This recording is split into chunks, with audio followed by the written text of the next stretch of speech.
আজ আমরা দেখলাম যে জাতীয় সংসদের অধিবেশনে বেশ উত্তপ্ত ছিল, বেশ আলোচনা জোরালো হয়েছে। সরকার ও বিরোধী দলের যুক্তিতর্কে সংসদ অধিবেশন চলেছে। বিরোধী দলীয় নেতার জুলাই সনদ বাস্তবায়ন আদেশ অনুযায়ী সংবিধান সংস্কার পরিষদের অধিবেশন আহ্বান নিয়ে আলোচনা হয়েছে। এখন আজ আমরা দেখলাম জাতীয় সংসদের রাষ্ট্রপতির ভাষণের উপর আলোচনায় অংশ নিয়ে জাতীয় নাগরিক পার্টি এনসিপির হান্নান মাসুদ তিনি বলেছেন যে জেনজি 1972 সালের সংবিধান চায় না। যখন তারা গণঅভ্যুত্থান করেছিল, আন্দোলন করেছিল 24-এ, তখন কি আসলে তারা 72-এর সংবিধান চায়নি? সংবিধান বাতিলের জন্য কোনো আবেদন বা তাদের কোনো চাওয়া কি এমন ছিল?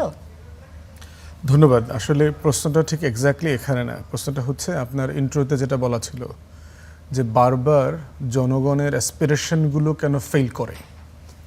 If I can take you to history, যে 1949 সালে 23শে জুন যখন আওয়ামী লীগ হলো, তাদের ম্যানিফেস্টো লিখেছিল আওয়ামী লীগের সেক্রেটারি সাহেব শামসুল আলম সাহেব। তো ওখানে বলা ছিল যে তারা সবাই কিন্তু পাকিস্তান রাষ্ট্র আন্দোলনের অংশীদার ছিলেন। মাওলানা ভাসানী বলেন, শেখ মুজিবুর রহমান বলেন, খন্দকার মুশতাক সাহেব থেকে শুরু করে মনসুর আহমদ সাহেব, সবাই। কেন তারা এই প্রকল্প থেকে সরে আসছেন?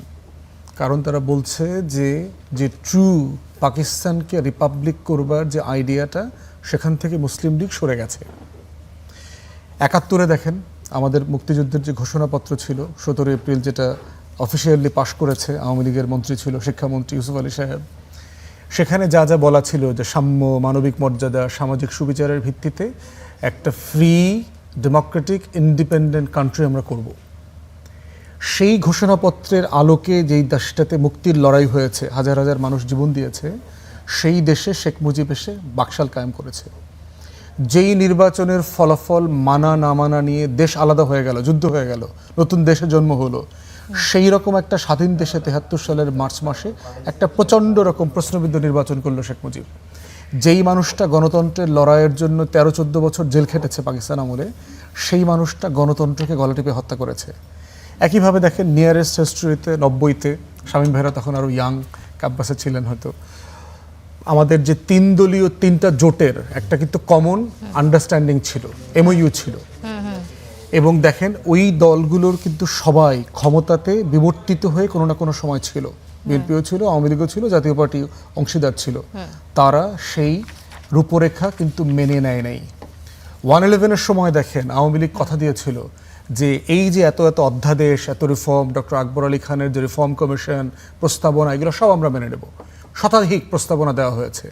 আওয়ামী লীগ অলমোস্ট কোনোটাই মানে নাই, 20-25টা ছাড়া, যেগুলো তাদের সাথে যায় না, সেগুলো ছাড়া তারা কোনোটা মানে নাই। এক্স্যাক্টলি সেম জিনিস দেখেন, আমি যেহেতু রেগুলার ঐকমত্য কমিশনে ছিলাম, সংস্কারের এই কাজগুলোর সাথে আমি অ্যাক্টিভলি ইনভলভ ছিলাম, আমি তো দেখেছি সেখানে বিএনপি কীভাবে এই প্রসেসের সাথে ইনভলভ ছিল, মেনে নিয়েছে। With dissent, there are issues, যেখানে তাদের দ্বিমত ছিল, সব কিছু মেনে নিয়েছে। মেনে নেওয়ার প্রশ্নে নভেম্বরে যখন জুলাই জাতীয় সনদ অধ্যাদেশ হয়, তখন তো বিএনপি বলে নাই যে এটা অন্যায়, এটা সংবিধানের সাথে যায় না, অর্ডার কি সংবিধান কিনা, রাষ্ট্রপতি দিতে পারে কিনা, এইটা সেটা হাবি যাবি।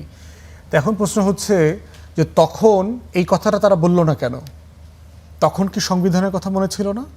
এবং আজকে বিএনপি নেতাদেরকে আমরা বিনয়ের সাথে মনে করিয়ে দিতে চাই, গত 17 বছরের ফ্যাসিবাদী আমলে হাসিনা এবং আওয়ামী গ্যাং যতগুলো 2 নম্বরই 9 নম্বরই কাজ করছে, প্রত্যেকটা কিন্তু সংবিধানের দোহাই দিয়ে করেছে। আমাদের কেয়ারটেকার প্রভিশনটা কীভাবে বাতিল করলো? আওয়ামী লীগের 2008-এর ইলেকশন ম্যান্ডেটে তো ছিল না। আপনাকে তো ম্যান্ডেট নিতে হবে, যদি আপনি একটা সংবিধান সংশোধন করেন অথবা এক্সিস্টিং সংশোধনী বাতিল করতে চান, আপনাকে কোনো না কোনো ফর্মে জনগণের কাছ থেকে ম্যান্ডেট নিতে হবে, গণভোটে দিতে হবে। আপনি ইলেকশনের আগেও ম্যান্ডেট নেন নাই, বিজয়ের পরেও গণভোটে দেন নাই, তাহলে আপনি ম্যান্ডেটটা পাইলেন কোথায়? তাহলে এই সংবিধানটা কোত্থেকে আসতেছে? এই যে আপনি কাজগুলো করছেন, তাহলে আজকে এই সংবিধানের দোহাই দিয়ে বিএনপি যে কাজগুলো করছে, সেই প্রসঙ্গে হান্নান মাসুদ কারেক্টলি বলছে যে এই সংবিধানের ফ্রেমে যে ফ্যাসিবাদ কায়েম হয়েছে, এটা তো 72 সংবিধানের ফ্যাসিবাদ। অতএব 24-এর গণ অভ্যুত্থান কি করেছে? সেই ফ্যাসিবাদকে তো আন্ডু করেছে। এর মানে হচ্ছে এই গণ অভ্যুত্থান আমাদেরকে একটা নতুন সংবিধান করবার ম্যান্ডেট দিয়েছে। জি, আবার আসবো আপনার কাছে। Doctor S M Shamim Reza, আপনার কাছে আসতে চাই। যেমনটা বলছিলেন ব্যারিস্টার আসাদুজ্জামান ফুয়াদ, যে 90-এর 3 জোটের রূপরেখায় বাস্তবায়নের প্রতিশ্রুতি দিয়ে ক্ষমতা এসেছিল বিএনপি, কিন্তু 3 জোটের রূপরেখা বাস্তবায়ন হয়নি।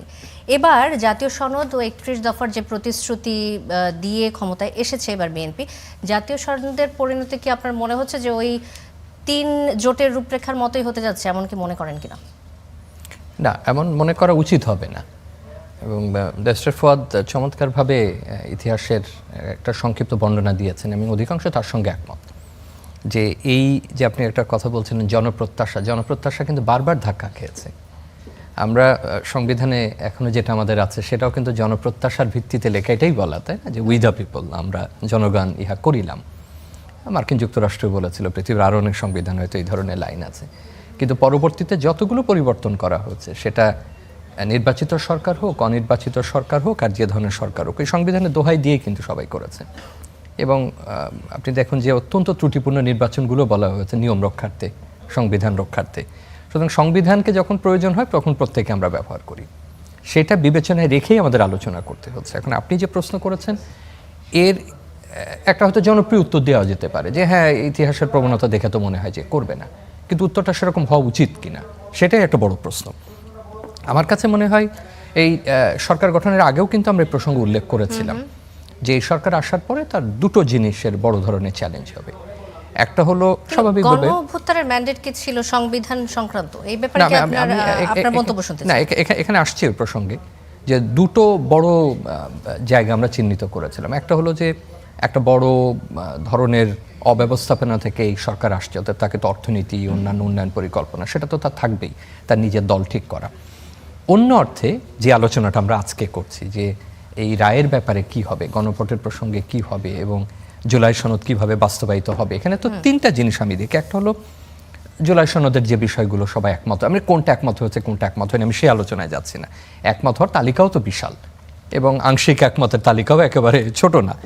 তারপরে বিএনপির নিজের এজেন্ডা আছে, তার নিজের দফা আছে এবং সে একটা বড় ম্যান্ডেট পেয়ে সরকার গঠন করেছে। যখন এই ধরনের সরকার গঠন হয়, আপনি 90-এর কথা বললেন, 90-এর পরেও এরকম হয়েছে, এরও পূর্ববর্তীতে এরকম দৃষ্টান্ত আছে, পৃথিবীর অন্যান্য দেশের দৃষ্টান্ত আছে যে ম্যান্ডেটের আবার একটা জোর তৈরি হয় যে আমার নিজেরও তো দফা আছে, অথবা আমি কোনটা করব না করব সেই জন্য একটা সময় নেওয়ার কিংবা একটা কর্তৃত্ব দেখানোর একটা প্রবণতা কিন্তু থাকতেই পারে। আরেকটা হলো গণভোটের রায়, যে জনগণ আপনাকে তো একটা সম্মতি দিয়েছে, সেটার ভিত্তিতে কি করবেন।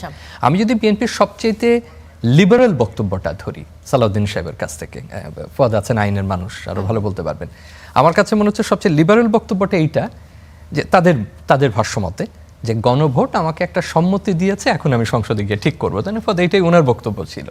তো যদি এই জায়গা থেকে ধরি, আমার কাছে মনে হচ্ছে যে এটা অধিবেশনের পর অধিবেশন হবে। আপনি কি প্রসিডিওরে করলেন এটা নিয়ে আলোচনা হতে পারে, যে আগে অন্য আলোচনা পরে আলোচনা, এটা খুব গুরুত্বপূর্ণ না। কিন্তু আমার কাছে মনে হচ্ছে, আপনার উত্তরটা আমি এটাই দিয়ে শেষ করব, যে বিএনপির পার্লামেন্টের অভ্যন্তরে এবং পার্লামেন্টের বাইরে দুই জায়গাতে বসা প্রয়োজন।